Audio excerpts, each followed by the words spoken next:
अब इस सेक्शन में हम आपकी बुक में जो शॉर्ट क्वेश्चंस गिवन हैं उनसे डील करेंगे.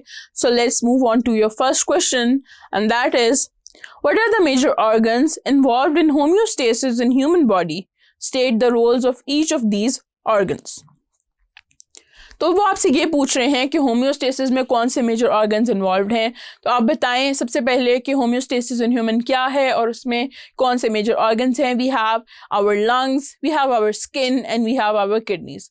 आप लंग्स का बता दें कि वो एक्सेस कार्बन डाइऑक्साइड को रिमूव कर रही होती है और ऑक्सीजन को प्रोवाइड करती हैं, तो एक बैलेंस मेंटेन करती हैं. फिर हमारे पास स्किन है. तो स्किन के पास जो है वो दो काम होते हैं कि उसने बॉडी टेम्परेचर को मेंटेन करना होता है, तो एक वो काम है. दूसरा it also removes water and salt from the body, यानी जो ये वेस्ट है इनको भी रिमूव करती है, तो ये भी होम्योस्टेसिस का काम है.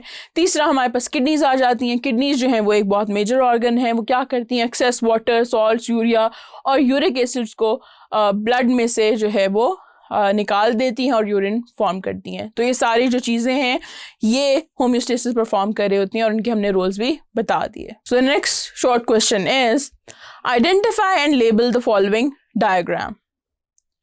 अब आपकी बुक में एक डायग्राम दी हुई है जिसमें उन्होंने लेबल्स खाली छोड़े हुए हैं कि ये आप बता दें.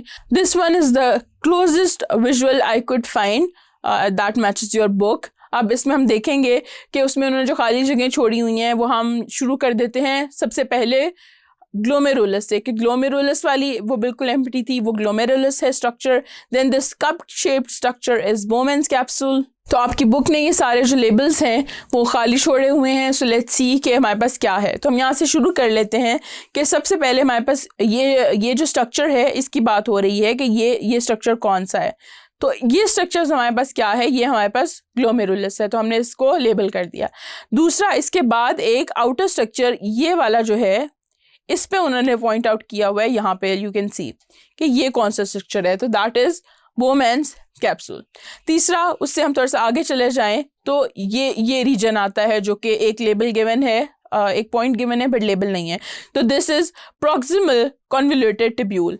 अब रीजन ये है इसके प्रॉक्सिमल होने की कि हम जब भी प्रॉक्सिमल कॉन्वोल्यूटेड ट्यूब्यूल की बात करते हैं तो हम उस ट्यूब्यूल की बात करते हैं जो बोमेंस कैप्सूल के बिल्कुल साथ है, यानी उसकी प्रॉक्सिमिटी में है.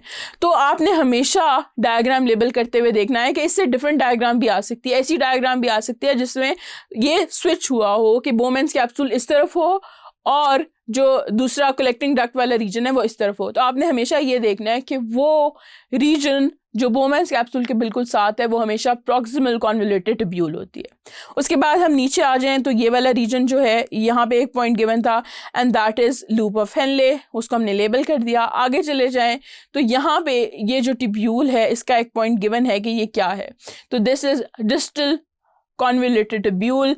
अगेन ये बोमेंस कैप्सूल के मतलब दूर है, उससे आगे है काफ़ी, तो दैट इज़ डिस्टल.